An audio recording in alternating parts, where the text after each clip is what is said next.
Welcome everybody to today's webinar, wherever you are in the globe.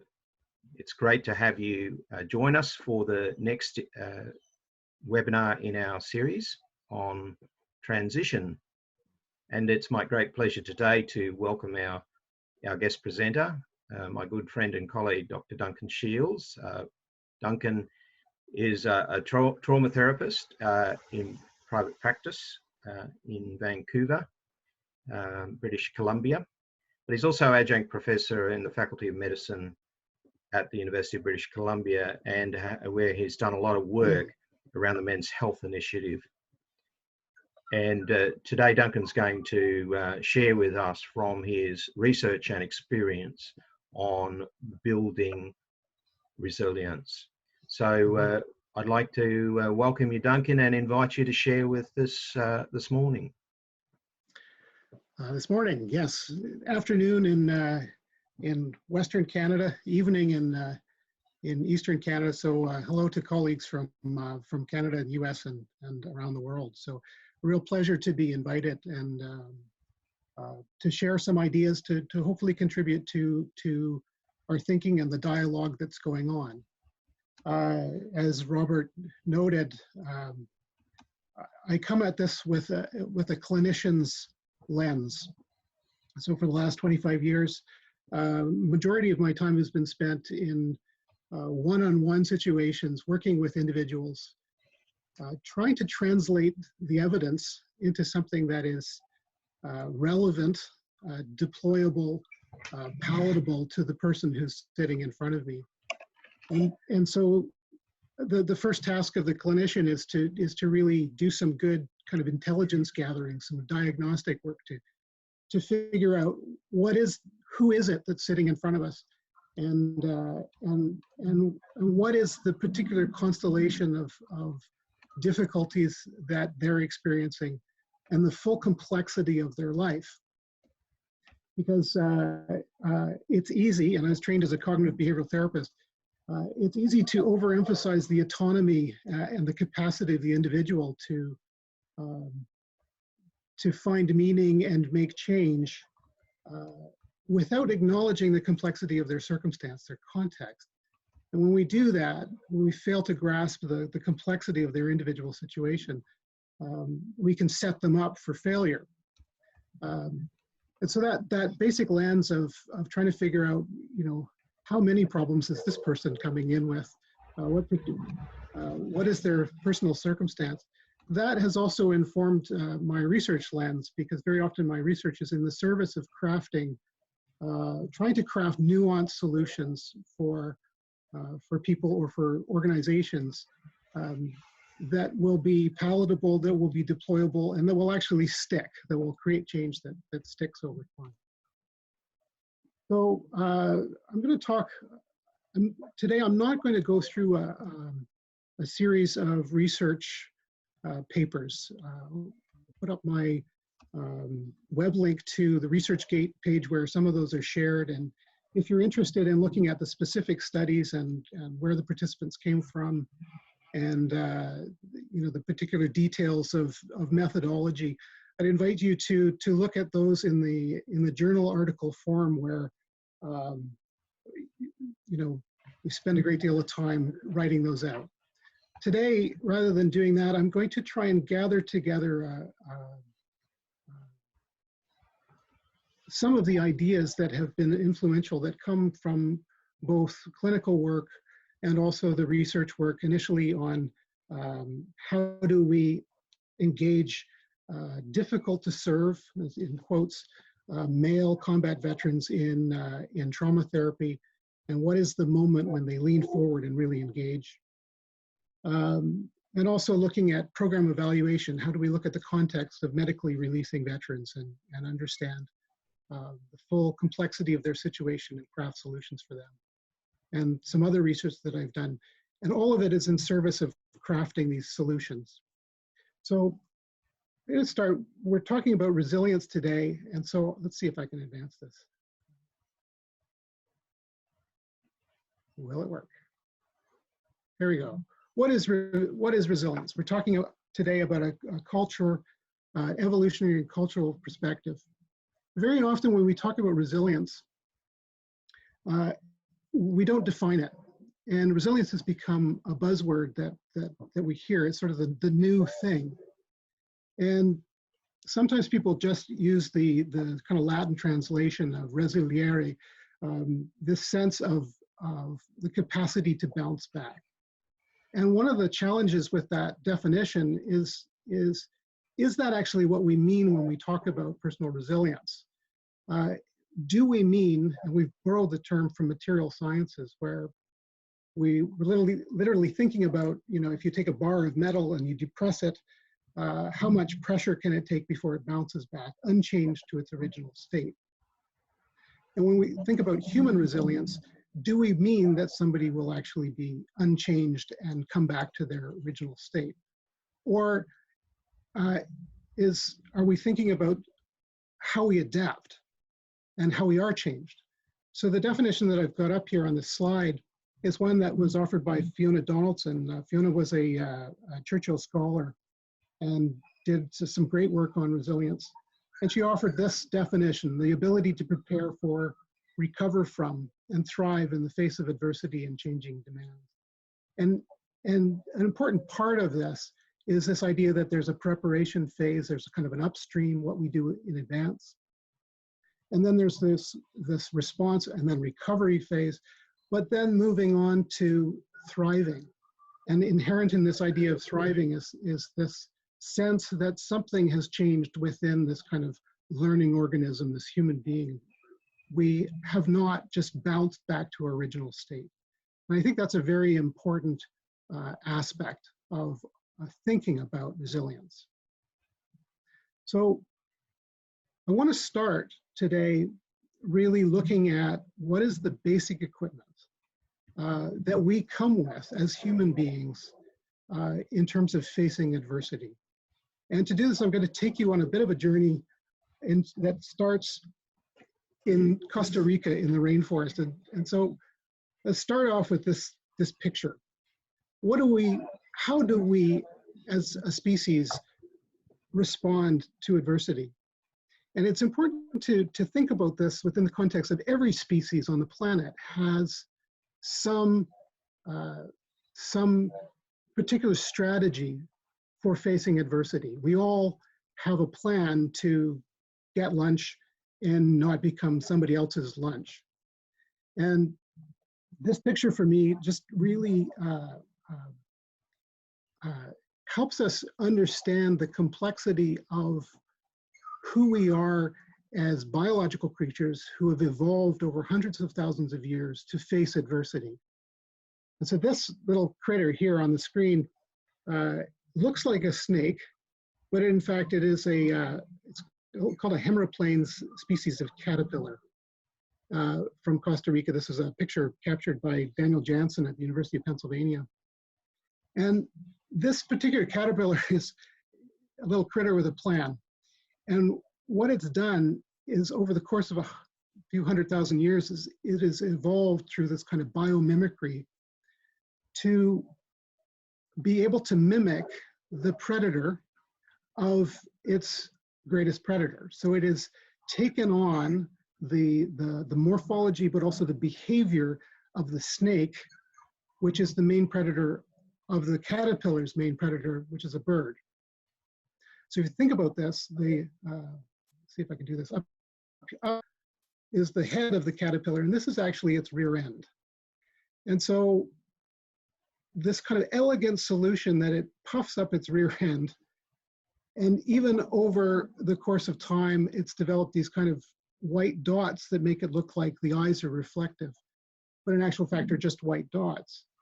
And so by rearing up and inflating its rear end, it has this solution that keeps it from becoming somebody's lunch. And as much as this is this kind of elegant response to adversity in this little animal's, this species context, and you think of the complexity over hundreds of thousands of years in developing this kind of response, it's also incredibly fragile. It's very, very narrow as a response. That if any kind of new predator is introduced into this environment, this could lose its survival value in just a moment. And so the complexity of this response should sort of stop us for a moment to think about, well, what is our species' survival response? Well, how have we equipped? And we've developed a strategy that's very different. Rather than inflating our rear ends, we've actually inflated our brains. And we've got this kind of great swollen brain that allows us as human beings to be the master adapter species on the planet. And so rather than having a narrow range of response, we have a learning system. And that learning system allows us to adapt to an evolving or changing variety of adversity or threat or predators in every ecosystem, from the Sahara to the Arctic, from under the ocean to in space, and to even evolving to respond to the master predator, the most creative predator of all, which is other human beings. And so we have this incredible kind of learning capacity, and that's a very important part to understand when we talk about resilience and facing changing circumstances and adversity, that we all come with some basic issue equipment when we're born, and that is developed through life for how we respond. As human beings, that learning system creates this layered effect of this ancient kind of survival system, and then layered with a cognitive learning system that processes the environment in a very nuanced way.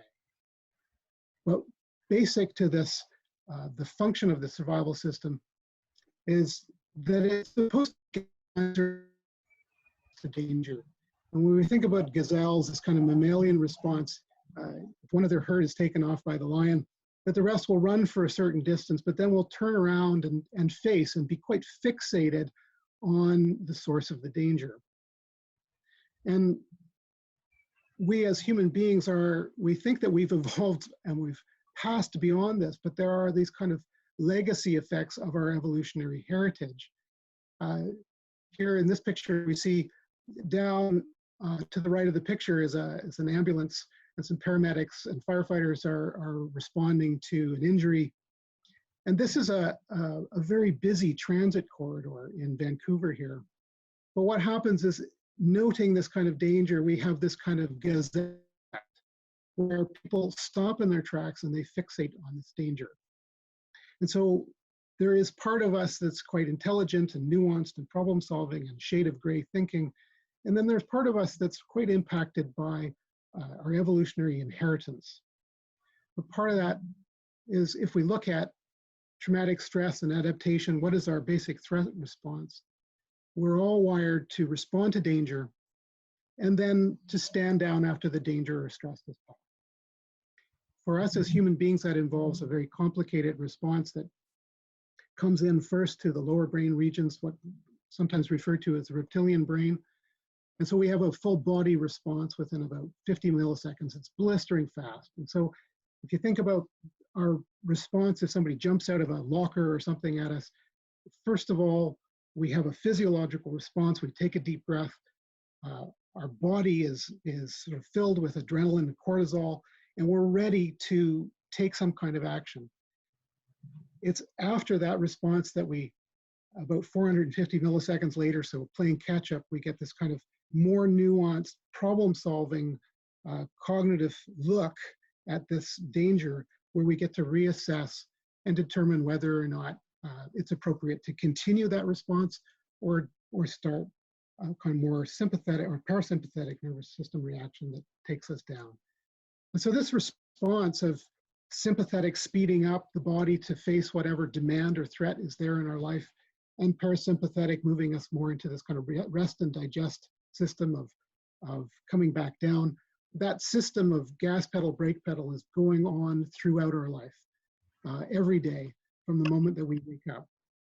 And of course, if there's a significant threat to us, then this physiological system that's part of this evolutionary heritage is mobilized to move us into some kind of action.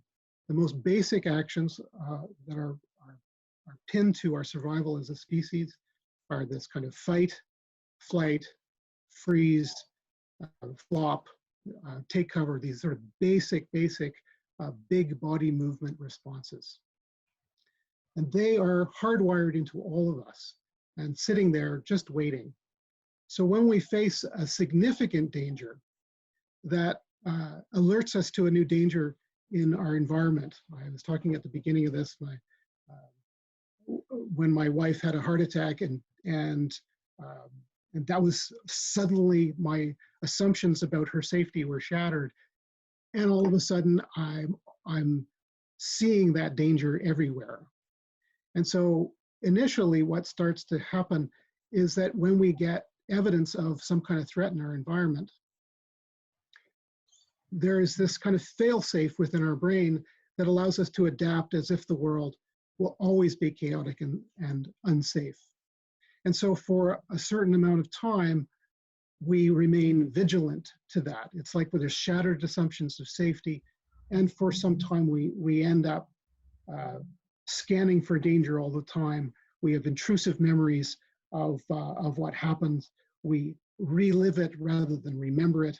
All of these things that, if we think about the survival of the species, here we are as human beings, we've got blunt claws, blunt teeth, thin skin.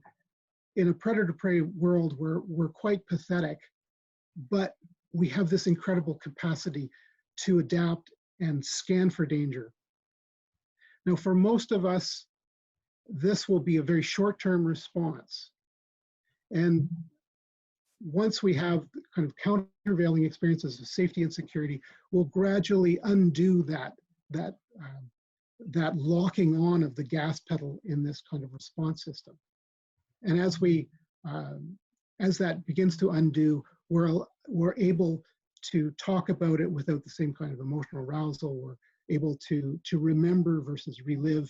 And we gradually get this move away from intrusion and the arousal that comes with this new sense that our world is dangerous. Now, this fourth point about countervailing experiences of safety and security, those experiences that undo that adaptation, those occur spontaneously for most people. The vast majority will have a short-term acute reaction, and then we'll move back into this kind of downregulation of the system. But what happens if you don't have the conditions of safety and security don't spontaneously emerge in your world?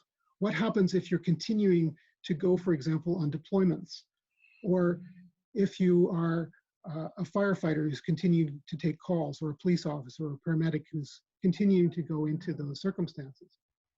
What if you simply go into a state of avoidance where you, in a sense, go back to the cave in your world? And so by retreating from your life, there's no opportunity to learn that the world is actually an okay place and that you are safe. What if you numb out with alcohol or some other kind of substance so that you never get those kind of countervailing experiences that gradually undo it? Well, then you get stuck in that third kind of adaptation. And when that happens, we call that this post-traumatic stress disorder.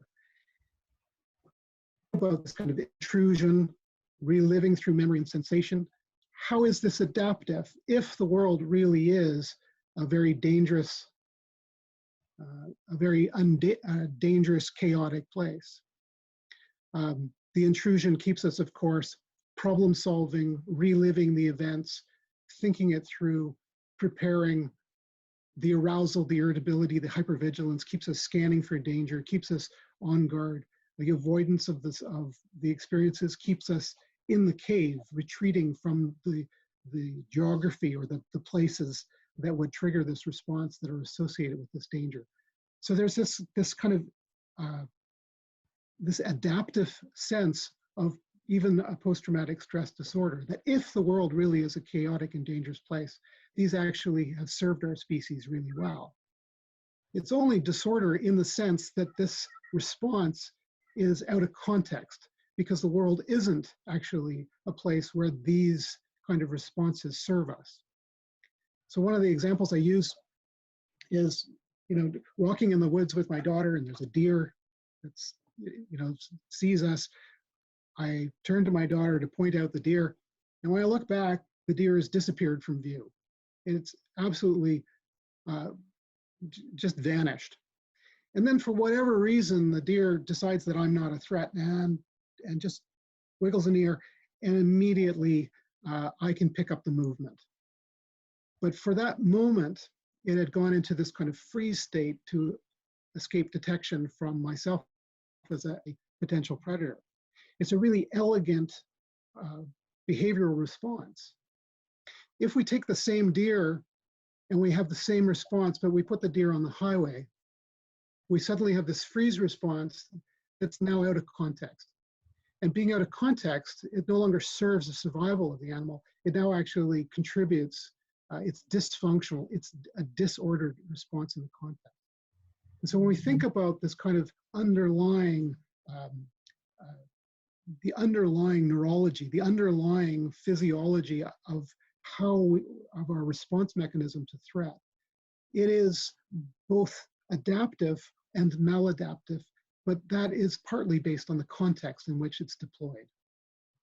Okay, so it is the waiting, it's lying there in wait in all of us for just the right ingredients to cross the threshold for it to be locked on. But part of the ingredients of that is if we have, for example, early childhood trauma and then later life experiences that life is chaotic, dangerous, or unpredictable, then those two things seem to cross the threshold, and we have a tendency to lock into this kind of hyper-aroused safety mode. The other, of course, is if there's one great big index event that wipes away all of your sense of safety, your assumptions of safety, then that can propel us into this kind of fail-safe mode that keeps us vigilant. And the third that we're really coming to understand now is this accumulation over time, that just the sheer accumulation of experiences of threat, or the worst of what happens to human beings, the worst of what can happen, can also move us into this kind of place where there's a loss of ability to downregulate, to self-soothe, and this move into a post-traumatic stress reaction. So if we think about this as an underlying, it's the underlying equipment. I want to move from here to think about, well, how does this intersect with our modern culture of service? What is it that we're asking people to do and moving them into with this kind of basic equipment that's there? Because we are creatures that are both biological. We evolve over time based on the transmission of our genes, and that progression is very, very slow. It's locked in biological time. But we're also mimetic creatures. We're storytelling creatures, and so we pass information, and it can evolve outside of biological time through the transmission of memes or the transmission of culture. So we exist both this kind of feet of clay. We've got this very slow evolving part, which is our biology, and a part that evolves much more quickly, which is how we transmit ideas and cultures. And so how do these two parts of our existence intersect in the context of service? And so what I'd like to do is I'd like to share a visual model that has emerged out of interviews with military veterans, firefighters, and police. I had the opportunity to sit down with 60 military veterans releasing for medical reasons, and as part of a program evaluation for the Shaping Purpose transition program here in Canada. And then I also had the opportunity to sit down with 30 firefighters as part of a program looking at how to establish a resiliency program. And then another 25 police officers trying to establish a program for BC municipal police. And so what emerged out of those, really just trying to gather the intelligence of understanding what are the local conditions, what are the experiences, what is it that we're asking as a civilian society of those who are in uniform.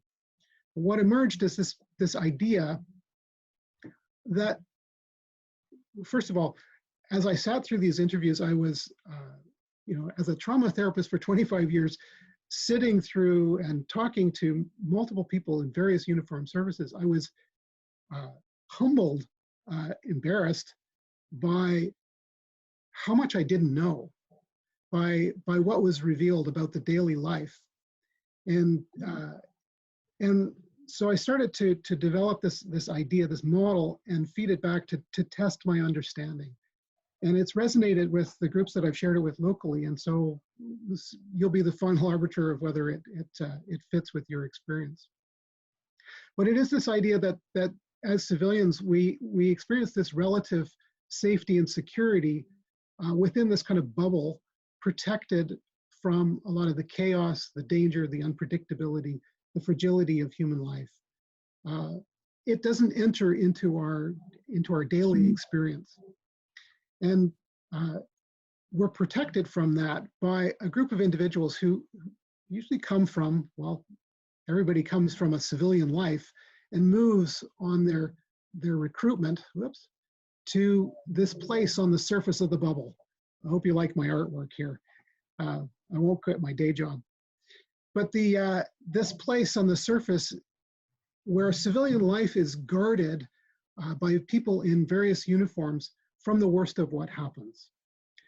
From the worst of what happens to human beings, from the worst of what we do to each other, from the worst of what we do to ourselves.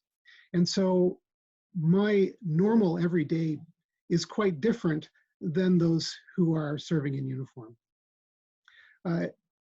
This move from being part of a civilian world out here into this kind of service involves taking on a kind of stoic service culture. So you become trained in a culture that allows you to do the work that you do. And so we think about what changes when you go out here. Well, as a probationer or as a recruit, of course, you're going to be very carefully watched, because everybody that's already out here, your colleagues, are going to want to know whether you have what it takes. Because facing this kind of the unpredictability of life is not for everybody. And so they're going to want to know whether, if they're going through a doorway, whether it's to fight a fire, for a firefight, or to deal with somebody's catastrophic injuries, they're going to want to know that this new recruit has what it takes and is actually going to go through the door and going to have their back. And so when you first arrive out here and take on these roles, you're under scrutiny from your peers. You'll be tested and you'll be watched to see whether or not you can suck it up and do what needs to be done. And that's part of the enculturation and training, is really seeing how tough can you be, how much can you take. But also, as a recruit or a probationer, you will also be policing yourself to make sure that you don't divulge anything or say anything that might raise questions in your colleagues, because your belonging there is contingent on your ability to suck it up and do what needs to be done, and is contingent on your ongoing ability to perform, so that you will police yourself. And this, in a sense, is quite silencing, because you won't be sharing if you are impacted by what you see, what you do, or what you're not able to do or not able to stop. One of the other things that happens is that, of course, the civilian world, we're basically outsourcing our exposure to the worst of what happens to people in uniform, which makes the normal different. The firefighters have a saying for this, which is, your everyday, your worst day is our everyday. And so you think about it, that my daily life, I live the life I lead, and I'm not exposed to all of these things. So normal shifts for those who are outside of this kind of bubble. And that makes them different than me. It makes them different than their high schools who they left behind. And it also makes them different than their family that they come home to at the end of the day, at the end of their deployment. And so what happens when a veteran comes home from deployment and is standing in a Starbucks and somebody's losing their stuff over, the temperature of the coffee, and they have a saying for it, first world problems. It's just, we should be so lucky, but the normal is different. Or what happens when a police officer comes home and their teenager is upset because they don't have the newest iPhone, and there is this sense of do you know what I've just been dealing with in my day? And so there is this kind of difference that can be quite isolating for people, because it by being different and a sense of protection and not wanting to share your experiences, it can create this sense of isolation when you come to those in relationship with those who haven't been out here. And of course, this sense of not wanting to raise doubt can create this disconnect and silencing effect with the peers who are out there. So when we think about what are the characteristics of the individual who can make it out here? What are we looking for when we recruit out here? Because we know that not everybody can do this job, and we want people to remain resilient. And so we're going to select for people who can do it, who we think are going to be able to hack it. And so one of the things that we do, we look at these kind of cultural attributes that are prized within various uniformed services. And some of these are toughness, intensity, strength, competition, discipline, courage, sacrifice, aggressiveness. And these are often associated with a traditional form of masculinity, and that is kind of leveraged in training for a lot of these uniformed services in order to prepare people for service. And what's important to note is that these qualities are actually quite important and quite effective. They actually do help. They are adaptive when facing difficulties in life. And so it's exactly what you do want, despite the fact that it may be silencing at the same time. And so these are taken up by individuals in series of, like here, an infantry officer who says, in the infantry of a contempt for those who fear death. And so this kind of adopting this sense, a very, very high standard of service without effect, without fear, a suppression of the natural body response, and not even just a suppression, but almost like a not having that response at all. But this idea of unaffected service is also carried by institutions. And take a little bit of if we look at institutions promote these kind of cultural narratives of hard looks and hard bodies, this unaffected service. On the left, we have here the Vancouver Police Department. This is their dog squad, a shot from their calendar. And we have this kind of tactical gear and a kind of Mad Max background. And how hard looks that they're unaffected by their context. Or on the right, we have the Vancouver firefighters in their calendar, and of course these hard bodies. And a little bit of local background here. The Balmoral Hotel is one of Vancouver's single room occupancy hotels, and it's kind of the epicenter of part of our opioid crisis. It's rat infested, and it's no place that you would want to go without protective equipment. Probably want a full body condom before you go in there. But it is this narrative of this kind of ineffective service, no matter what the context, that somehow you're going to maintain this strength and resilience. This is also not just perpetuated by individuals or institutions or organizations. It also shows up in civilian narratives, because the civilian world also supports this idea of unaffected service. And what we see in civilian world in popular culture is this kind of taking these stories, warrior stories or service stories, and cleansing them of personal impact and recycling them as entertainment. And one example of this, if we look at, this is a clip from the movie 300. It came out, it's about 5 years old or 6 years old. But this is it's not historical documentary. What it is it's a fictionalized account of the Spartans' Battle of Thermopylae, and recycling these stories for civilian consumption. And what it presents about the ideal of the warrior is very interesting, because it's not historical again. It's being recycled for a modern audience, and very often the audience who are most likely to go into service roles.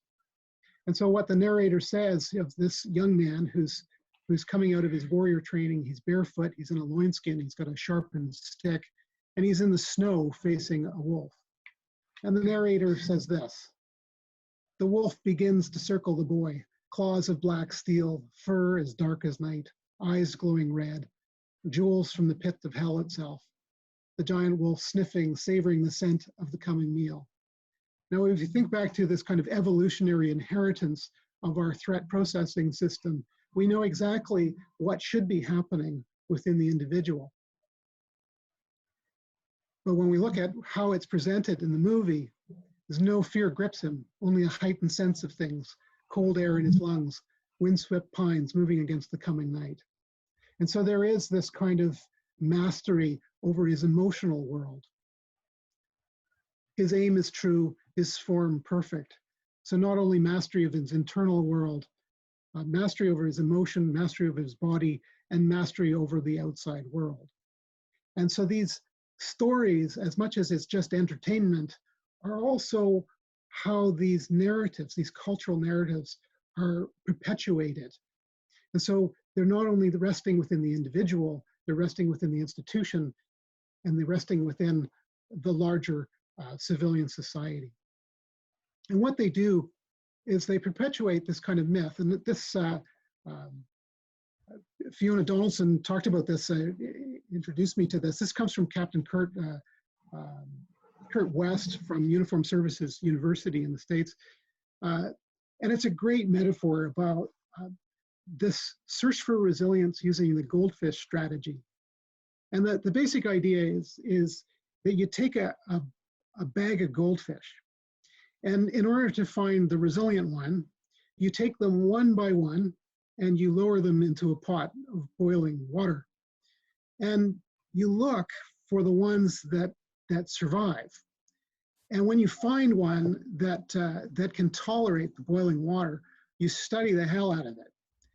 And for the other ones that don't survive or succumb to the boiling water, you look at them and you wonder why they're so deficient. Why are they weak? Why are they substandard? They certainly looked okay when you selected them.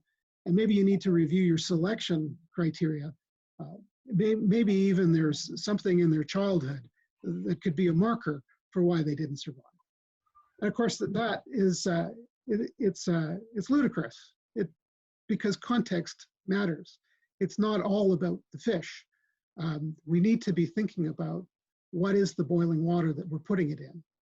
And so when we think about, the basic biology, this evolutionary kind of inheritance, and we think about the cultural narrative about unaffected service, what happens when we take, in the context of modern service, do we throw people in uniform into situations where they do experience impact, where they do, through the our sheer capacity to harm each other, or through the accumulation of exposure to the worst of what can happen to us, that they do have some kind of response to that gets through the armor. And what happens when we look at that is, when people are impacted, it's like there's no socially acceptable cultural narrative as an alternative to the unaffected service. And how it shows up is in the dialogue of those who are impacted. And so looking at a military participant, Since there had always been stigma around this throughout my life and career, it was hard for me to reconcile that who I thought was a strong man had these problems and needed the help of someone else.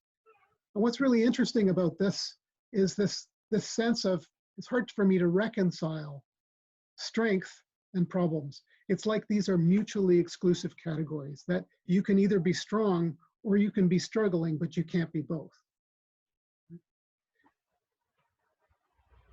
Or this one here from a police participant: at my work, psychologist is a dirty word.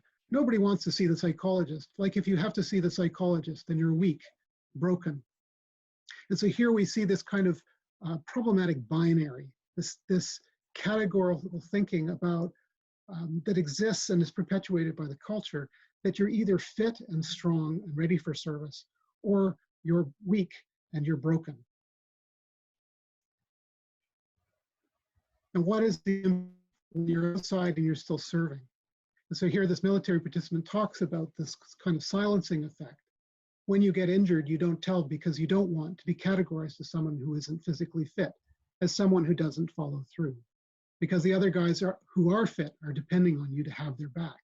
No matter what people say, you're not with the gang anymore. You're someone who doesn't follow through, and you have that stigma. And so what we have is this sense of this kind of fall from grace. Next one, there's a stigma around injuries that aren't battlefield injuries.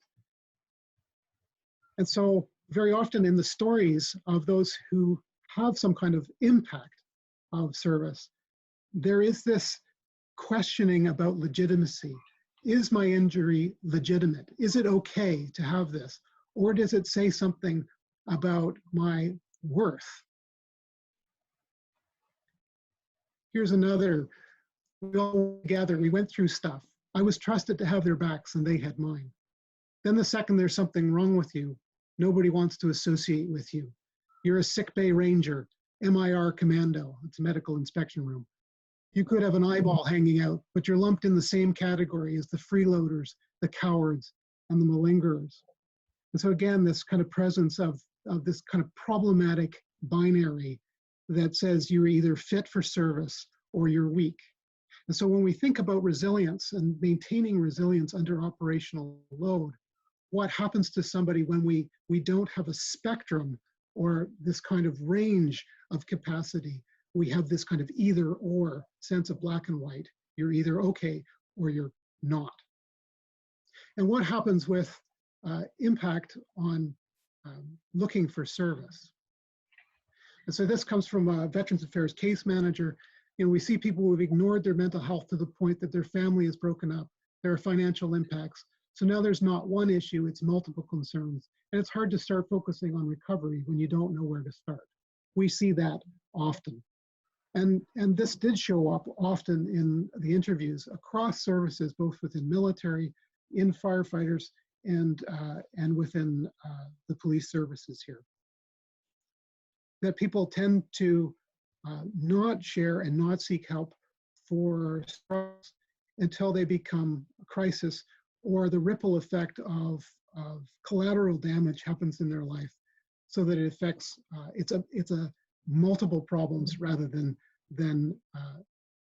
a post-trauma reaction or operational stress injury that, if it had been dealt with early on, would have been actually much not simple, but simpler to address. So what we see is this conflict between the reality of impact of service, operational stress reaction, versus the Stoic service cultural ideal.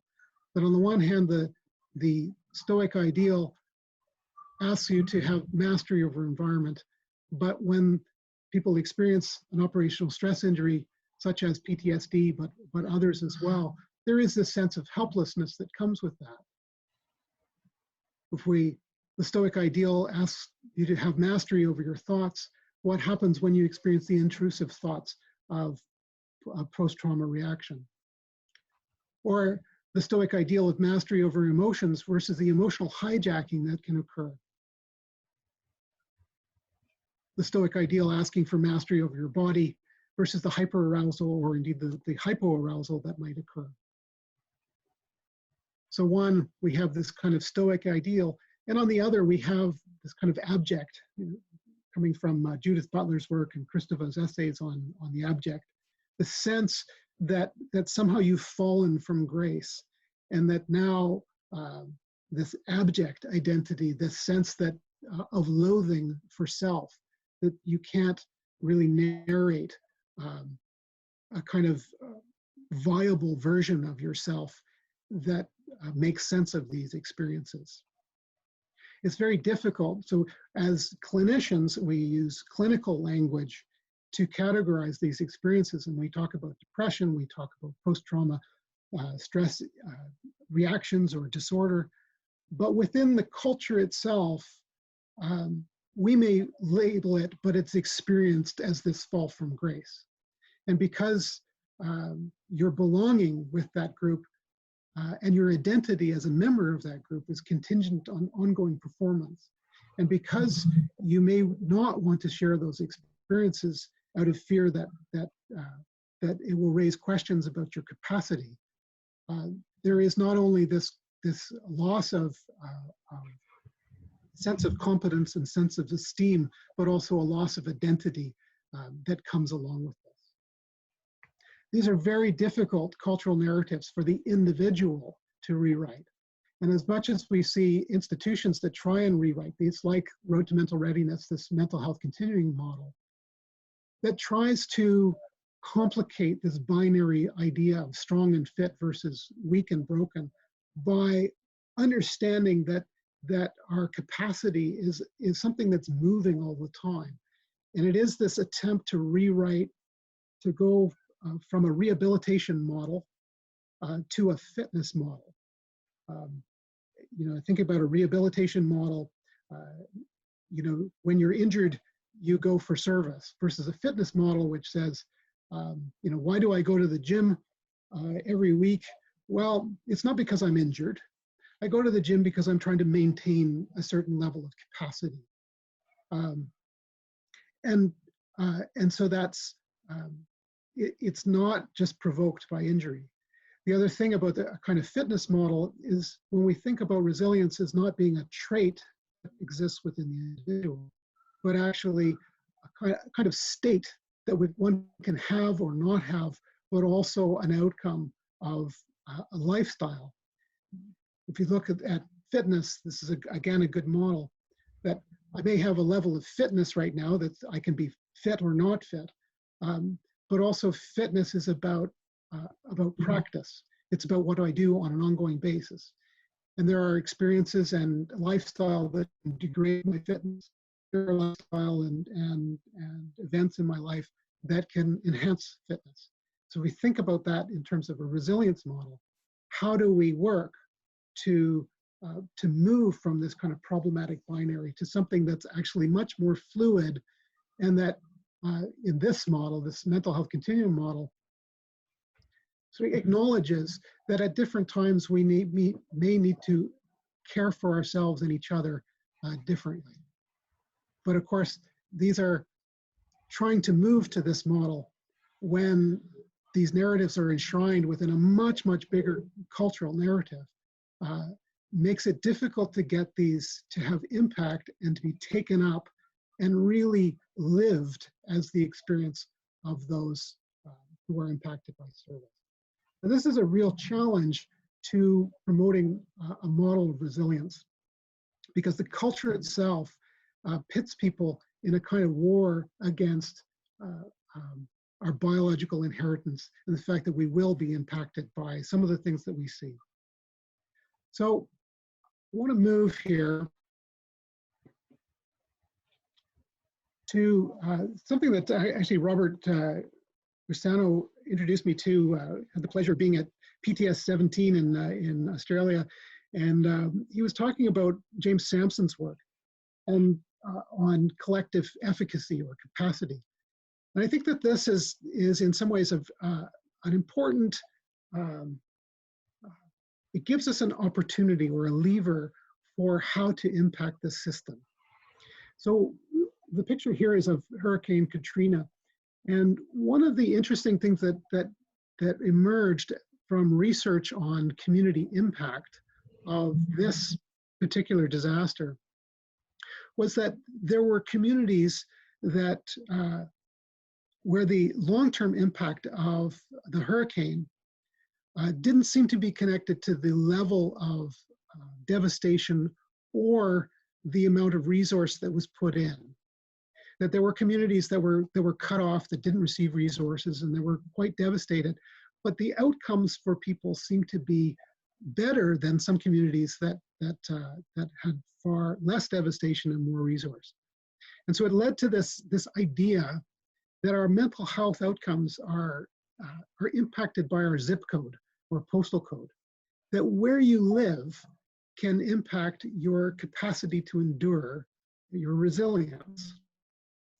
And as researchers started to try and understand this phenomenon, really looked at these communities where people were able to resource each other. And they measured it by things like, can you go next door and borrow an egg? That in those communities where people came together to take care of each other, they fared far better no matter what was going on around them.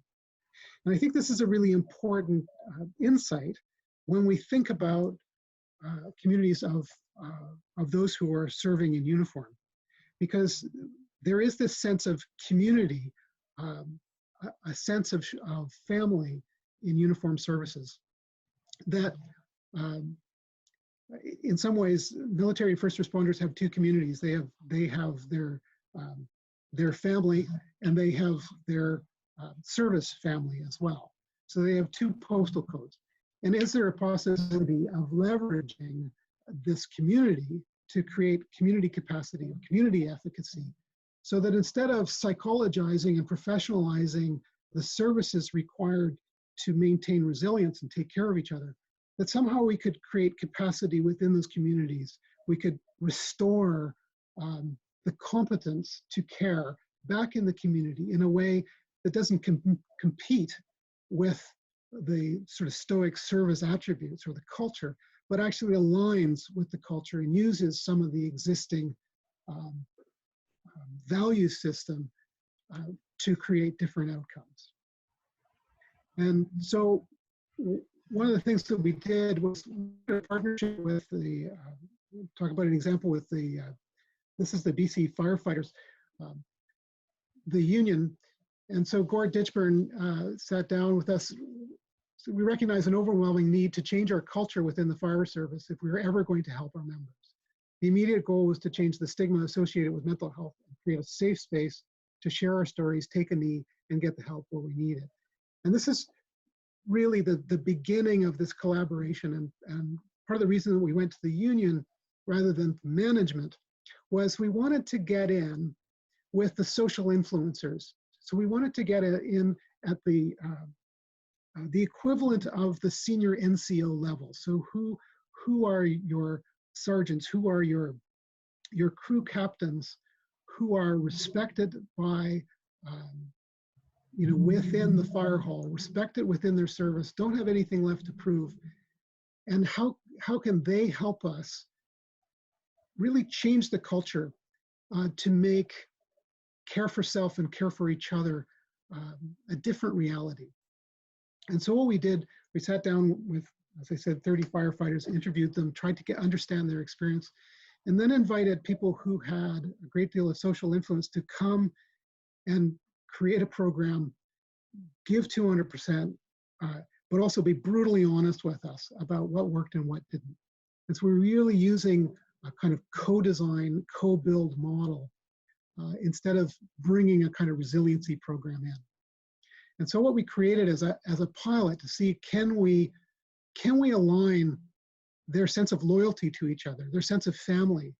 Can we leverage courage, not just the courage to go on a call, but the courage to tell a story, not just the story that they're proud to tell or that's fun to tell, but the story that they wish they could forget but can't. Can we leverage courage in the service of that? And can we have them not just respond to each other and take care of each other in the field, but also drag each other to safety when it comes to their psychological health and resilience? Can they stand by each other in the hall as much as they do on the call. How do we align this?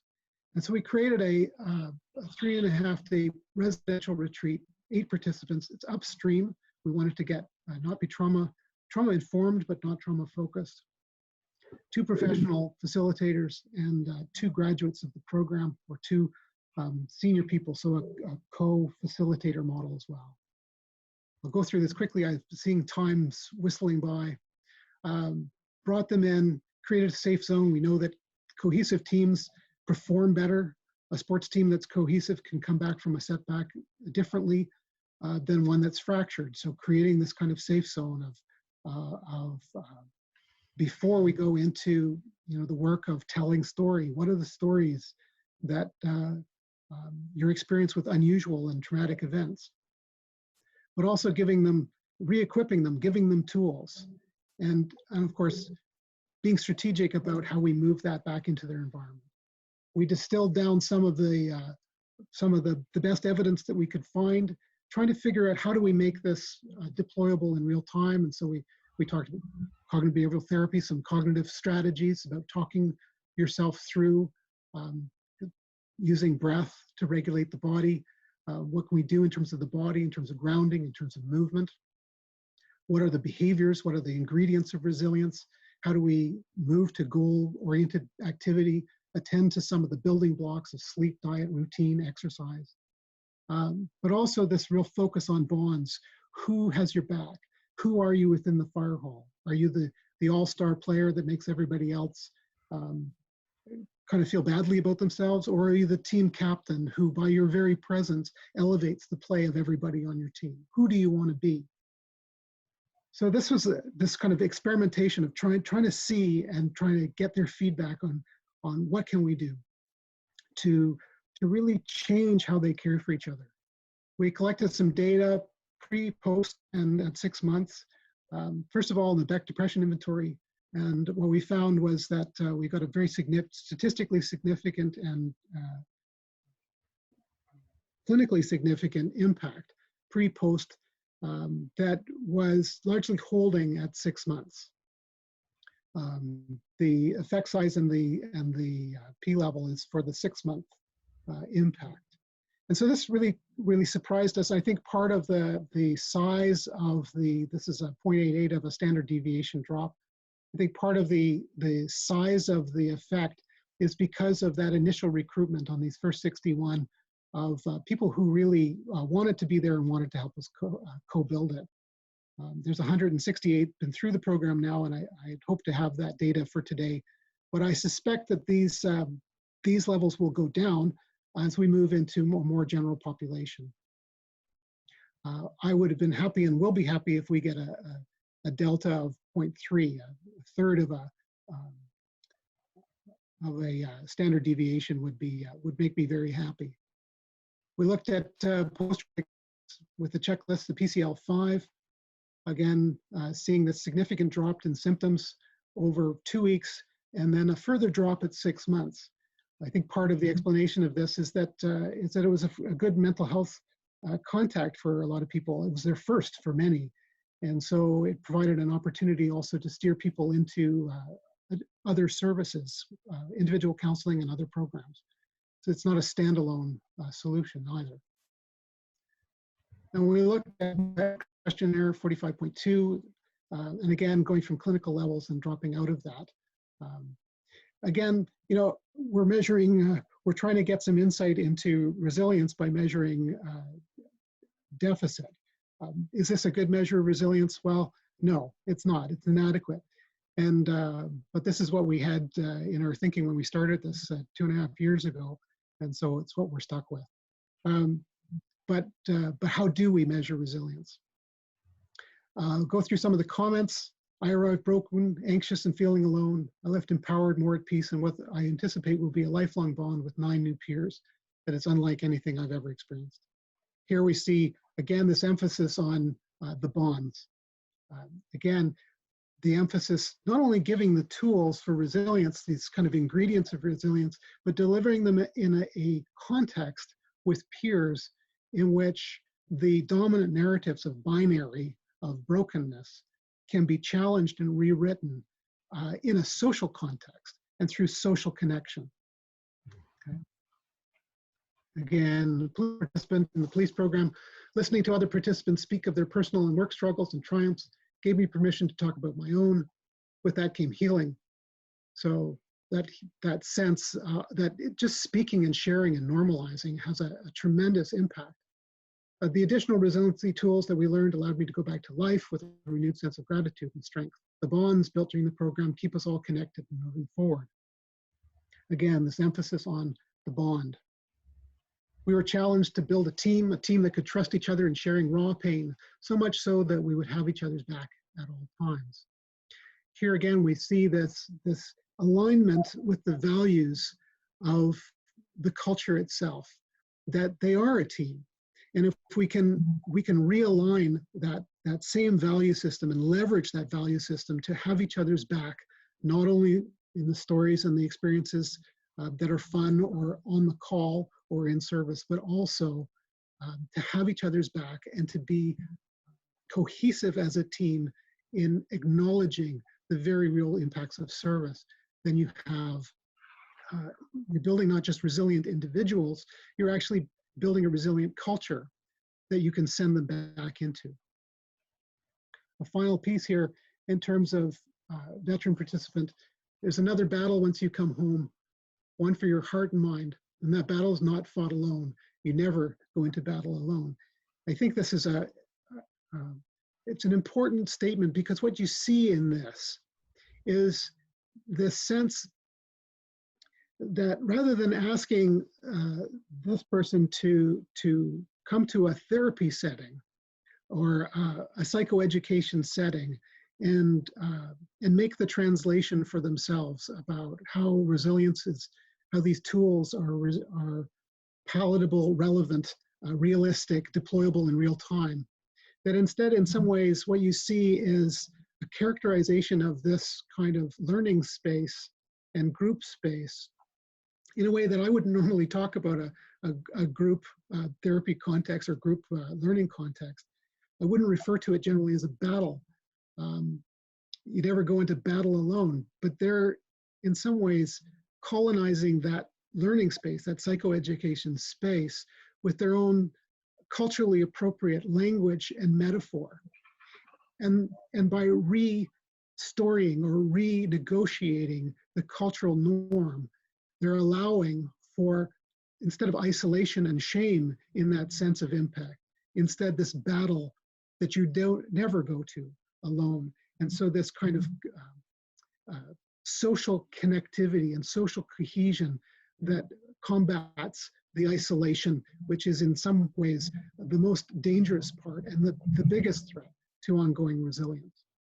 And so the lesson really in this, I think, not just in this program, because the program is we're just doing proof of concept, but I think what's the transferable piece, what I want you to take away is this proof of possibility, that there is actually this tremendous resource residing in the culture itself, and that when we get the conditions right for open dialogue about service experiences, and then also give the tools that they need to take care of themselves and give them the content or the permission to need to take care of themselves, a kind of fitness model, then resiliency emerges in a very different way. And so I'll end it there with a couple of articles on researchgate.net.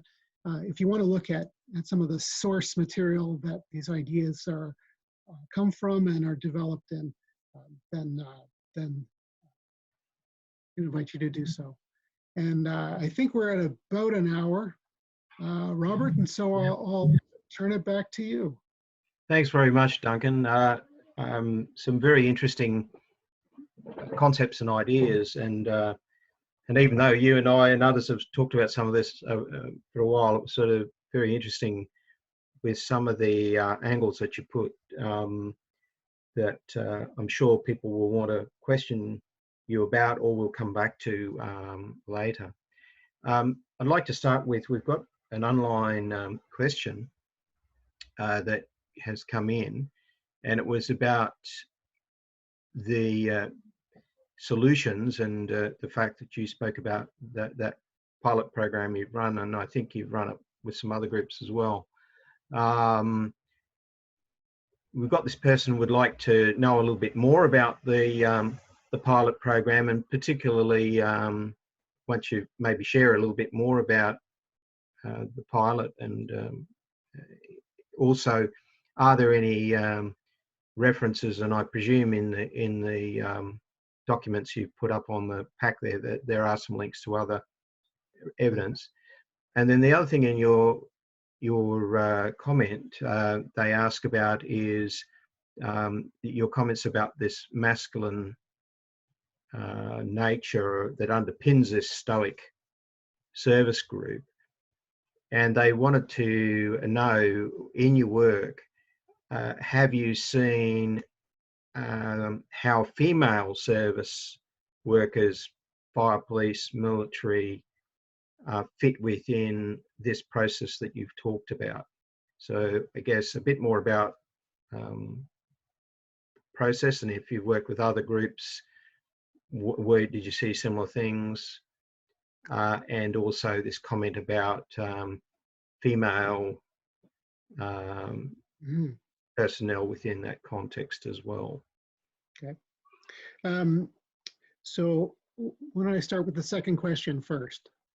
In terms of, so there's a lot of work that's been done and published on looking at gendered roles within the military, and this idea that within the service community or within training, that a very traditional version of masculinity, kind of hyper-masculinity, is perpetuated or used to prepare people for service. And what's important to recognize, when we talk about gender, we're not talking about biological sex. That gender roles are social constructions, and they're performed in social contexts and reinforced in social contexts. So that a gender role, like a hypermasculine warrior gender role, is actually open to anybody of any biological sex to adopt and to perform in context. So in some ways, some of the experience of female veterans and female police and firefighter, but more so for female veterans and female firefighters in this sort of Canadian context, that females have talked about going into predominantly male populations. So, for example, I think the Canadian military is 18% female. By contrast, the BC Professional Firefighters Association, or in BC, firefighters are 8% female. So it's quite a bit. I'm not sure of the statistics in terms of police. I believe there's much more gender equity and diversity there. But when women are going into these environments that have been predominantly male, they are in some ways suspect.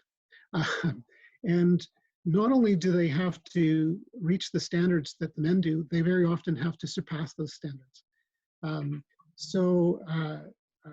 As one firefighter said to me, so you know, if he takes the fire truck out of the hall and turns left when he should have turned right, it's because he turned left when he should have turned right. But if his colleague, who happens to be a woman, is driving that day and she turns left when she should have turned right, that the culture will say it's because she's a woman, and so there's the feminine is actually something to be overcome within these contexts, and so it makes for a very difficult service environment for a lot of females who are working. And at the same time, in the fire hall, that the female firefighters are often looked to So if somebody wants to talk about trouble that they're having, they'll go to their female colleague because they're a better listener and has the soft skills to understand. And so there's this kind of mixed message and double standard that that is happening that makes these service environments quite challenging for women to negotiate. And for those who are early into these systems, talking to women who are the first in their hall or first in their municipality to be a firefighter, for example, this sense that suddenly they're now the expert on all things about integrating women into service, including what their uniform should look like and whether there should be different bathrooms. So there is these, the gender becomes a very, very important part, a complicator in terms of understanding service. I'm not sure if I completely captured or answered your question there, but gender continues to be a very significant factor for people. And it makes sense because gender, of course, is one of the foundation stones of our identity. It tells us what to value, how to dress, what food to eat, and all sorts of other things. I'll move on to the program. In terms of the evidence isn't published yet. I've presented it at a number of peer-reviewed forums, but I haven't put that out in terms of once we've got analysis of the first 100, I'll wrap that up into something that I seek to publish. For now, it really is pilot data, and the program itself is the effort has been really to not create a program that I'm taking in as a vendor. The idea was to have the program seen as belonging to the British Columbia firefighters and the BC Police Association. That these two programs that we're running have to be seen as created by firefighters and police officers for their peers. And that's part of the sort of how to get these things adopted and taken up. And by recruiting people, so for example, for the police program, so the fire program went very well. Firefighters talked to police officers, so we got an invitation to come in and recreate the same structure with BC Municipal Police. And so that started with 25 interviews with police officers to understand, but also to have them have eyes on me to dispel the mythology. Am I okay? And then to recruit them in coming out for a retreat, giving 200%. I said, don't kick the tires. Just come and give it everything. You'll take away from this what you put into it. But I also want you to be brutally honest with me about what works and what doesn't. I want you to help me build a program that belongs to you and that serves the peers who will follow you into this program so that the next program is better than this one. And that really leverages this sense of, I can't come from myself, but I'll come from my peers. I'll come to help my peers. And by really enlisting them in creating solutions, they go back out into their environment. For the police, we had the emergency response team members, we had homicide investigators, we had police negotiators, we had senior patrol sergeants. We had people who had a lot of influence within their organization. And so as they go back out after and have good things to say about what they've done, all of a sudden they act as permission givers for other people to also come. And so with 168 firefighters who've come through that program, we've got a waiting list that comes into over the course of the next year. And there's never been any sense of a need to recruit, that basically they recruit each other to come into this program. And so it's really taken up. And that's, I think, a big part of the success. What we're actually doing in the program is not rocket science. It's not, we create an environment, we bring them in, we start with a bit of positive psychology, we teach them active listening using a radio communication model. How do we ensure understanding on the other side? we pair them up, they interview each other for a proud moment. And then they come back to the group and introduce the partner that they just interviewed with their proud moment, so that they're all bragging about each other. So by 3 hours in, we've got this group that really is happy to be, they're really proud to be part of this great, incredibly high achieving group. And from there, we've built this kind of team where there's this cohesiveness and a shared identity as being agentic, having agency in the world, not just a shared identity of maybe having some stories that they're struggling with. From that safety and cohesion, we can then unwrap a writing exercise of where did you come from? Who were you before you went into service? And start to unwrap those, sharing those with the group, a very controlled, facilitated response. And then a second writing, kind of a written exposure therapy model of experience with unusual or traumatic events. Carefully sharing those, regulating, teaching self-regulation skills, and then a very controlled kind of response that normalizes those experiences so that they start to draw the linkages between where they came from before service and who they are in service, the impact of things. But they also start to have compassion for each other as they hear stories. And very often it's the compassion for that person's story that allows them to switch around and experience compassion for themselves. That self-compassion is difficult for them to achieve. And then layering that with mindfulness skills, relaxation skills, whatever, it's a deck of cards around grounding.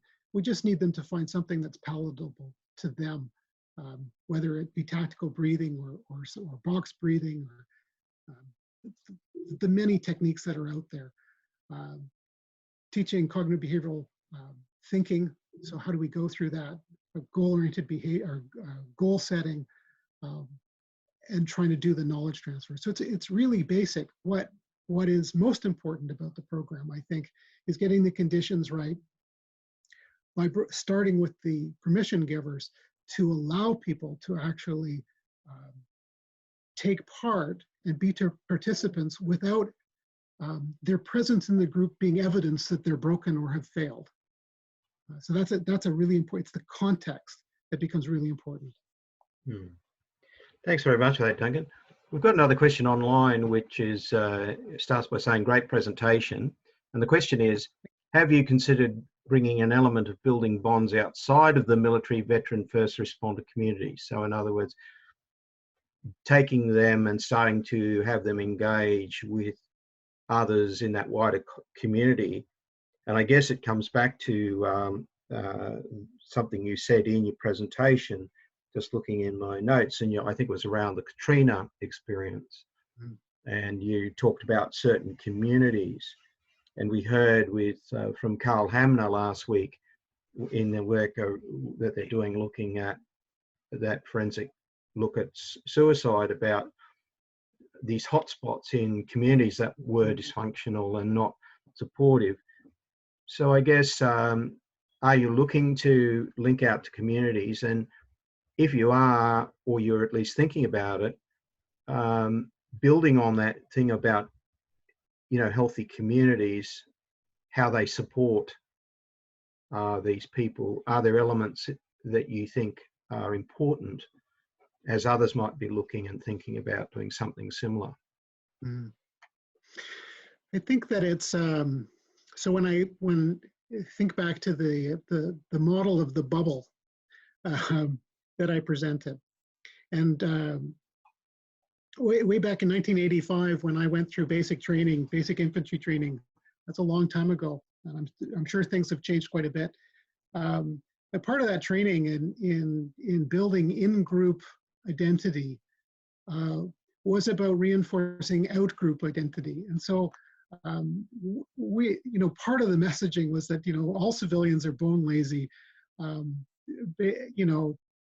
substandard, and you would never ever want to be, associated with or mistaken for a civilian, which of course begs the question, if somebody's going to transition back to civilian life after service, then it's not a very palatable identity if you've been through that kind of enculturation. But it also raises, it builds this kind of divide between service communities and the civilian world. And and because of that shift in normal, civilians we are different when we come back to civilian life, or if we remain in civilian, we're just different. And there's a lot of suspicion about civilians. And, you know, even in interviewing the police, I realized I was sitting in the association union office using their boardroom and doing these interviews. I had the whole floor to myself. And one evening I took the water glasses and the jug and the coffee and stuff like that, and I took it to the kitchen and I washed up the dishes. It's just kind of this really, you know, why wouldn't you? And the next day I heard about it, because this had been kind of translated that I had washed the dishes. You know, Dr. Shields had washed the dishes.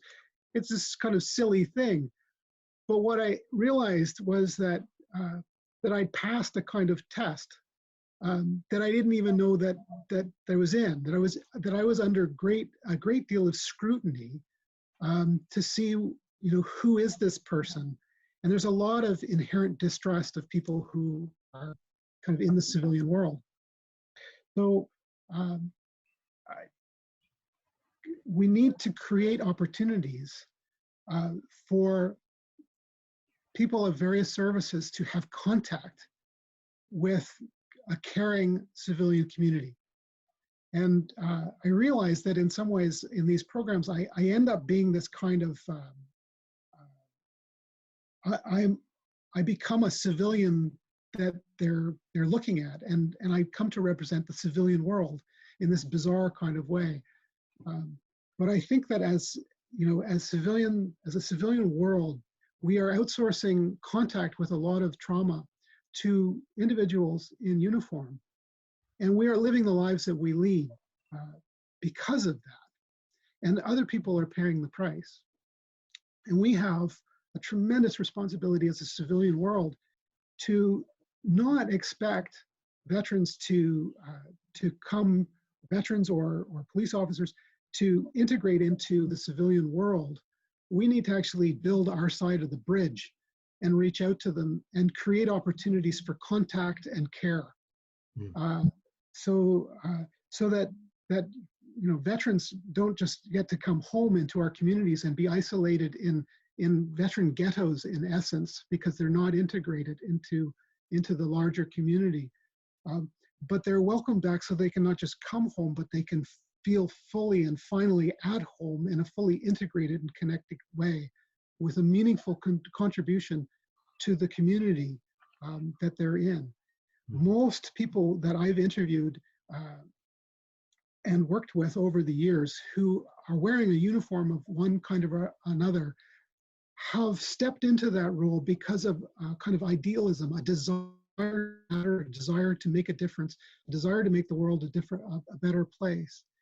And the fact that they, through their service, are often stripped of that idealism and come to a sense of cynicism is, I think, a tremendous loss to our communities. And to find a way to bring them back into community where they can find a new place and a new expression of those incredible gifts that they have to give to community, not only helps them find meaning and purpose, but also benefits us as a community as a whole. Again, it's a long answer to a short question. I'm not sure if I... No, I think it was a great answer, and certainly aligns with the comments that we've heard.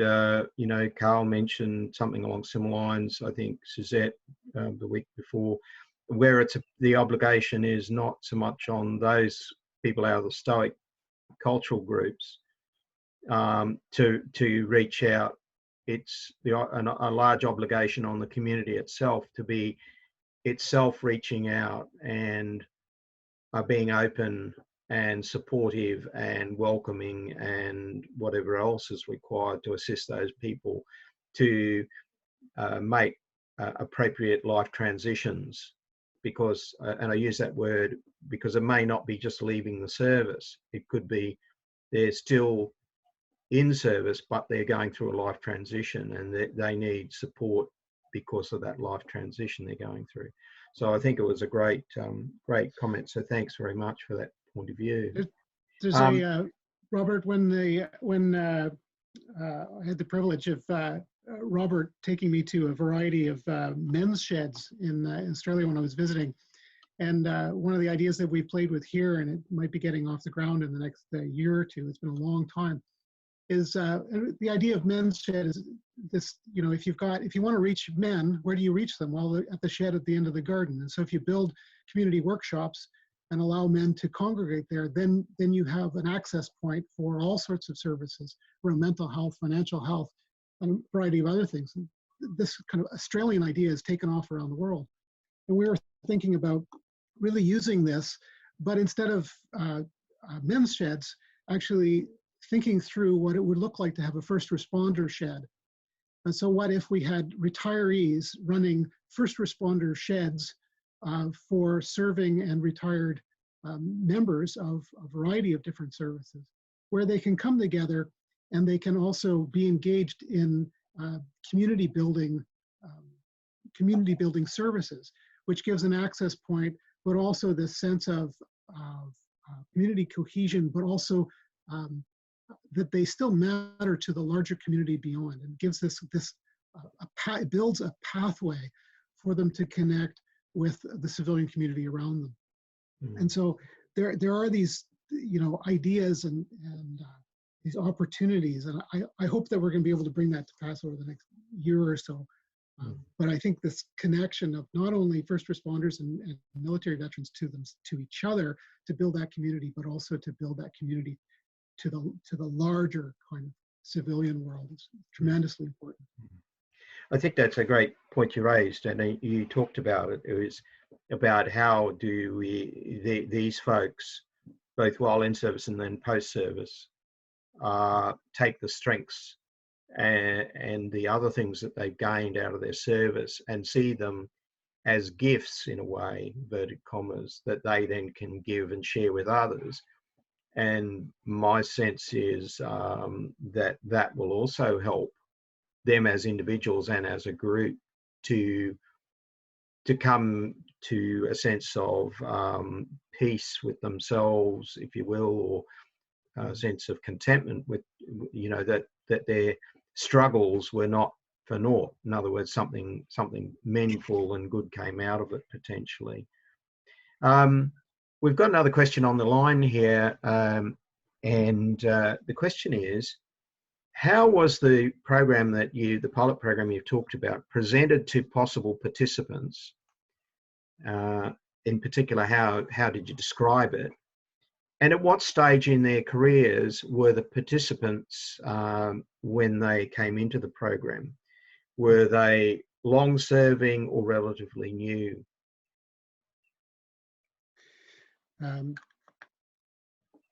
So it was presented as being very much, it's a resiliency program, and it's about the opportunity to come to an understanding of the basic toolkit that you require to take care of yourself and your peers, and an opportunity to talk about experiences and share experiences in a facilitated environment with peers. And so it's very much presented as a kind of a psychoeducation model. But it's also open to anybody at any place within their career. And so we've had people from 2 years on the job to 31 years on the job. And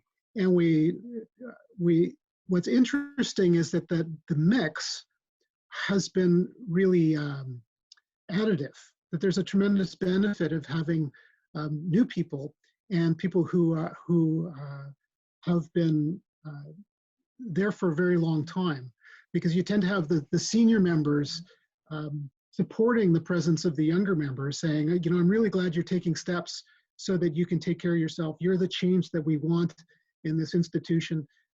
So this real pride in the presence of the younger people, and the younger people really listening with a lot of respect to those who have been around the block a few times. So that diversity has actually ended up being very important. an important benefit. It's also in terms of the gender diversity, because we wondered, and this, when I was involved with a military transition program, one of the concerns, and it was a trauma-based program, which makes it slightly different, but one of the challenges was that it was not safe in a way, psychologically safe, to mix male and female veterans in those trauma programs because of the high incidence of sexual trauma that the female participants had experienced from peers. And so we had to run the male groups and the female groups separately in that context. What we found in the fire context and the police context is that that is not it's not the same experience. And by bringing male and female service members together in the same groups, there's again this added kind of benefit of really people talking about their experiences, and this coming to an understanding of each other in a very, very different way. That has been particularly important, I think, for the male participants, as they've heard the female perspective that has changed their behavior when they go back to their service community. So. Thanks very much for that, Duncan. Dave McBride in Dunedin, just wondering your thoughts based on what you've seen through your work, and any comments you have about some of the things that Duncan may have said.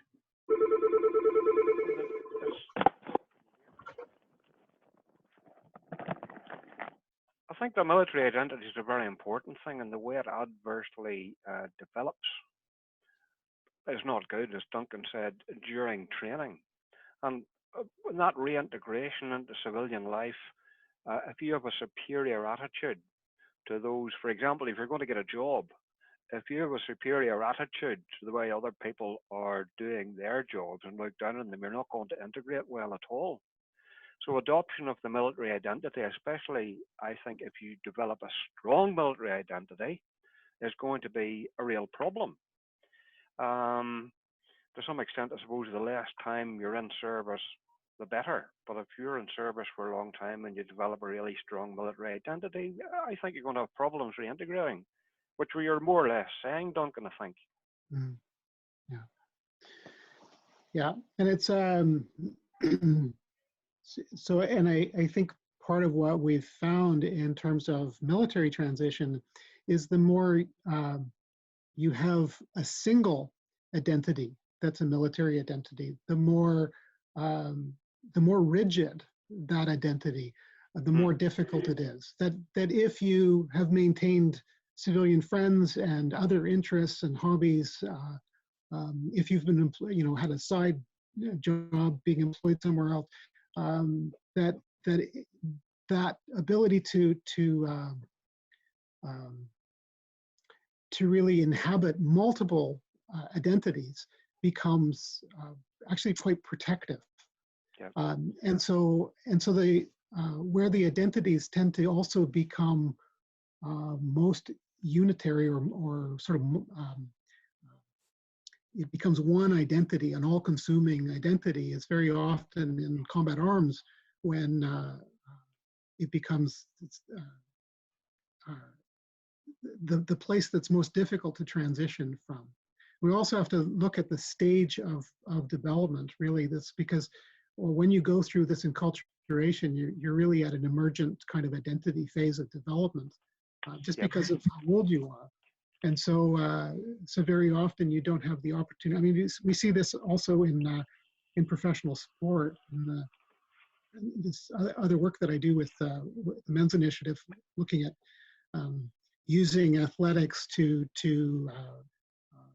have conversations with men about what it means to be a good man in society. What does it mean, to have conversations about sexual consent or integrity or some of the other things that we need to talk to men about. But what we find with elite athletes is the same thing. It's very often they've been so involved in sport during this kind of emergent phase of development, that they don't have time to experiment with other identities. And so it tends to be a unified identity. And if they're injured, if they're taken away from that identity early through through injury or being cut from the team, that those who don't have other ways of identifying themselves are actually struggling the most. So it's something that it's not just about military service. It goes beyond that. I would think that firefighters would have less of a problem, really. But well, there will. You know, if you're a career firefighter, you're a career firefighter. You seldom have to transition, I suppose. But they'd be more integrated into the community. It's interesting if we think about the so if you think about the bubble, and you think about where people go to in terms of their service, that outside the bubble for a military person, that may be a deployment when they have contact with the kind of worst of what happens. And so then they come home to a different country. Whereas one of the things that makes first responder work so different than veteran work. There's a lot of, I've talked about the commonalities in culture today. There are vast differences that exist between the services. And one of the main ones is that as a first responder, you deploy to your battlefield for life, right? Yeah. So that you are, you know, the roadside memorial for that car accident takes on a very, very different meaning if you've been in attendance to it. And so you're navigating around in your on time and your off time. You're navigating around the geography of your traumas. And so you're surrounded by your triggers, but not only that, you're actually raising your kids in that same environment. You're retiring in that same environment where you know that bridge, that house, that intersection, that, right? That those are all, so you're living in the geography of those kind of triggers. So it's a very, very different form of service. So how do you, first responders never come home. Just different. This is it. Do you find the older firefighters, when they do transition, do problems start to emerge then? Well, very often, avoidance is a tried and true way of coping, right? So as long as you're running forward, the freight in the trailer doesn't shift forward. But when you stop, you may find it in the cab, and so you know, the experience of retired police officers and firefighters, my main contact right now, is that when they have all that free time, that's when they talk about the Rolodex, which dates them and dates me. Young people don't know what a Rolodex is anymore, but that's kind of this card file of all of these kind of incidents that they have lots of time to think about. Yes. And so if they don't find meaningful engagement and connection in something that allows them to kind of keep moving, retirement can be a very, very difficult place. It's you know, not uncommon for addictions to really take off at that point. Yep. You also spoke, Duncan, about suicide. You know, we talk about it as being unique to the veteran community, but I think one of our early conversations, maybe going back to 2015, you were talking there about, I think, and it was one of the triggers to you, the work that you talked to us about today, was where the high suicide rate in retired firefighters triggered the not the employer but the union to be quite concerned about what was going on and why. So, you know, is that also, that I guess would be part of this process of the past catching up? I run and then suddenly the past catches up with me.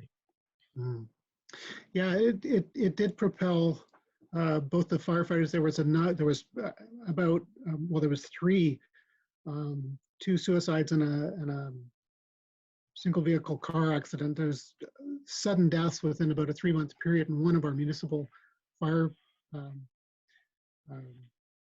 fire services, and 2 in Vancouver. And all of this happened. I mean, it just it's the same thing. The beginning of the police program, there was 2 suicides that really galvanized people's attention.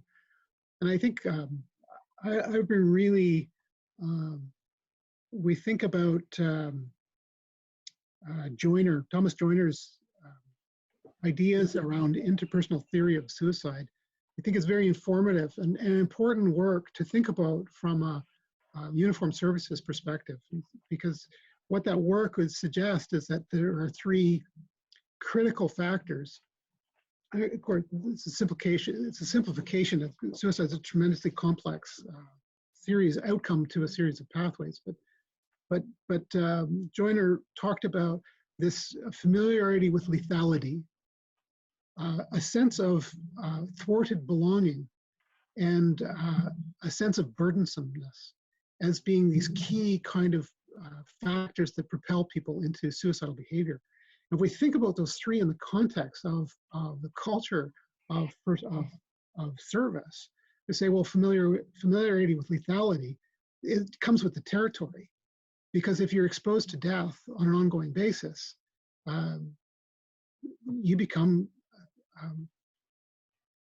it changes your relationship to death. And so that familiarity breeds a kind of comfort with lethality. And that's the first of the markers. And so if that comes with the work, the second is this sense of burdensomeness, and the very culture itself that says, you know, your belonging is based on your ongoing performance. So if you experience any kind of impact of service, then you may see yourself as being a burden to your team. And so you should, you know, take yourself away. You should remove yourself. You should isolate yourself. Don't be a burden on your team. Indeed, don't be a burden on your family. And so that's the second marker. And the third one is this thwarted belonging. If again, your belonging is contingent on performance and your identity is wrapped up in that, then impact means that you no longer belong, you no longer have community. And so that interpersonal theory of suicide is I think really an important lens to look at suicide, because the work itself of uniformed services and sort of across is almost a setup for this kind of dangerous thinking that that you've fallen from grace, you're a burden, and perhaps people would be better off if you weren't there. And maybe the very last agentic thing you could do, the thing that is the last thing that's left for you to do that is honorable, is to take your own life. And that's a very, very dangerous way of thinking. And if you're isolated when you're thinking in that way, then that can result in these kind of permanent solution to a temporary problem, right? So isolation becomes tremendously. Thanks for that. Just like to throw to Veterans Affairs boardroom in Wellington. Do you have any questions at this stage? Nothing further to add. Thanks, Robert. Thank you very much. Duncan, you talked in your early part of your presentation about thriving, this concept of thriving and not returning to the original state or the original position that you're in. And one of the things that, and you talked about, you know, what people think resilience is versus what it, you know, what it's not. Do you want to expand on this thing about, and maybe whether you want to use the pilot project or some of the other things you've done, about how do we engage people to think differently about resilience, about this concept of thriving? I know some people talk about the term post-traumatic growth. I like thriving personally, but would you like to comment on that or expand on that a little bit more? Mhm. Yeah, it is a, you know, the dialogue has too often been about disorder prevention, deficit prevention, suicide prevention, um, you know, about recovery, um, but but but stopped short. So it's been about post-traumatic disorder, deficit, disease, all of these things, um, and without enough emphasis on enhancing life, on uh, post-traumatic growth, on some of the more positive outcomes, and that can be experienced. That exposure to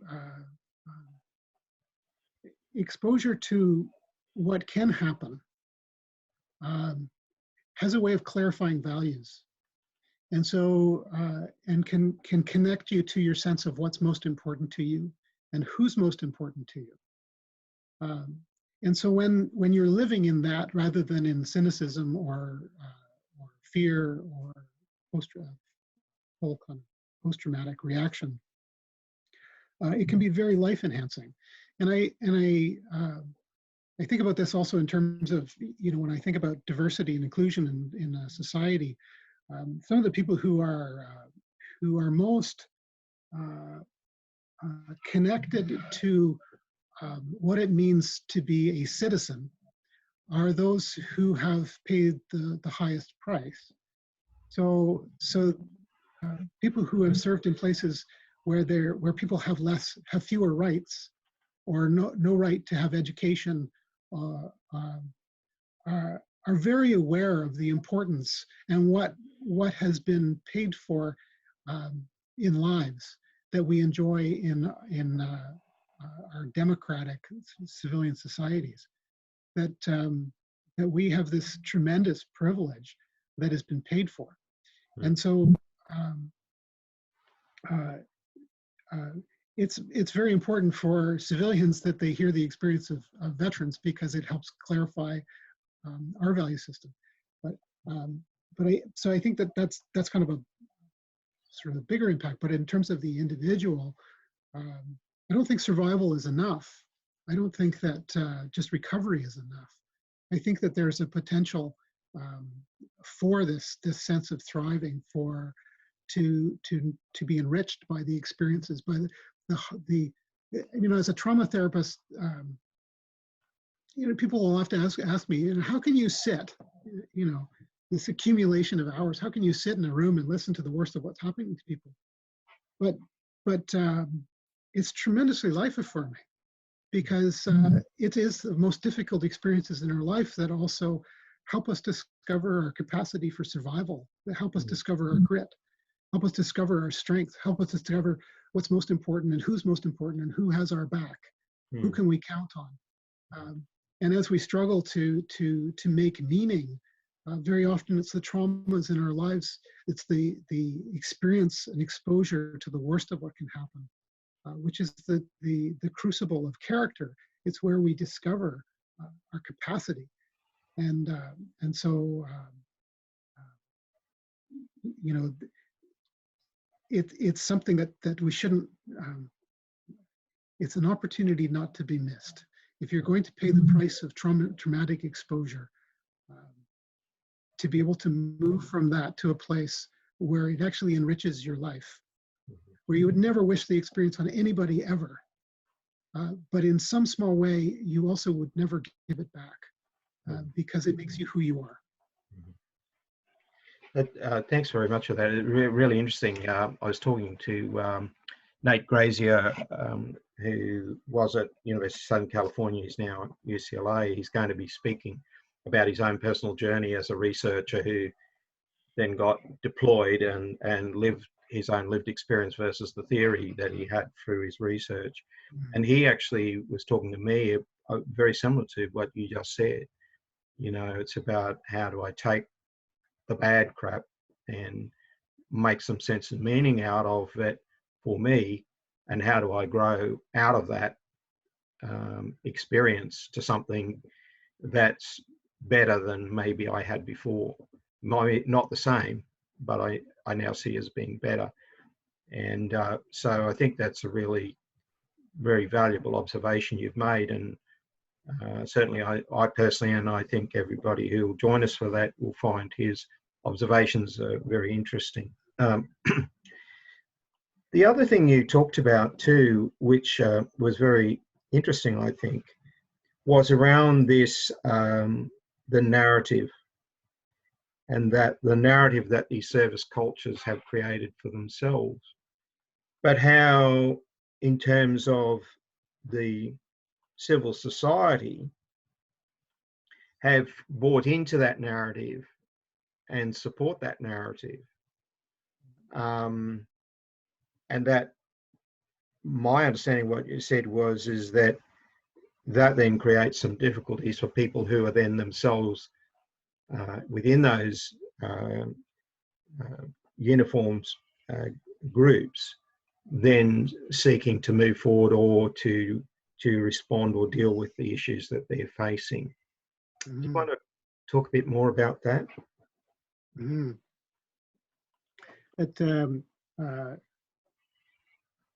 You know, and I presented just a piece of one movie, but if you do a Google search for how many movies, you know, have been made about the Second World War or Vietnam, or you know, it's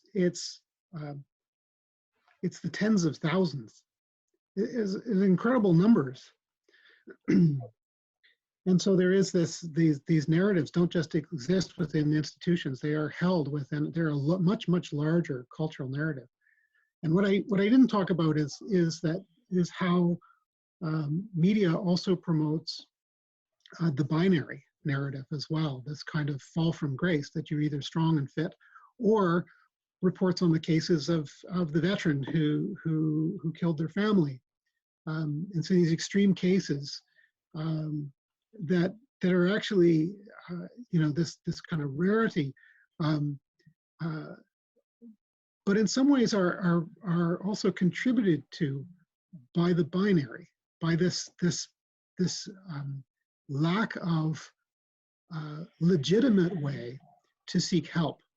And so if you stigmatize, if this narrative stigmatizes help seeking of any kind, then people are bound to hide it until it spirals out of control or becomes crisis or this kind of chronic, and it has a tremendous impact on families and on communities, and this kind of this ripple effect that goes beyond. I often say that family is actually ground zero for PTSD. It's usually the family who experience some of the reality of what a person is dealing with, whereas friends and coworkers often have no idea because it's being hidden there. So I think I take from that and other things you said in the presentation that really one of the important things is that we start to work on developing a new narrative and starting to engage people and communicate with people around that new narrative. Or as a colleague of mine once said to me, it's about developing new language to describe and to talk about what's going on and not use or seek to modify the old language. right. So thank you for that. Mm-hmm. And we've come to the end of the time, but I think the other thing I'd feed back to you that I thought was really, really good at the end you talked about, and I think this is sort of a high point, is how do we use the strengths of these cultures to help themselves, to help themselves to find this new path, this new narrative, this new place, both collectively and individually. And I think that was a great summation of hopefully my summation of hopefully what you were trying to communicate to us today. It's called culturally competent care, and seeing the role of service providers and professionals as really about creating capacity within the cultures and the organizations themselves to so that competence to care for one another does not reside necessarily in or only in professionals, I should say. There will always be a need, but that we really invest in these communities to create capacity within these service organizations to care for each other in a different way, so that it's seen as part of the mission.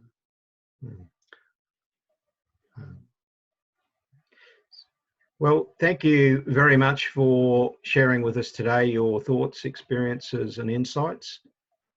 Thank you for the invitation. Yeah, well, I, as I said, I personally have learnt, or you've given me some things to think about, which I appreciate, and I'm sure that you've given those who've joined us today at least one thing to go away and think about. And we appreciate your contribution to this series, and hopefully as we progress, we'll be able to get you back either to expand on the pilot work that you're doing as you get that other data together, or some other aspects of the work that you're doing that we didn't cover today. But on behalf of everybody, thanks very much for today's presentation.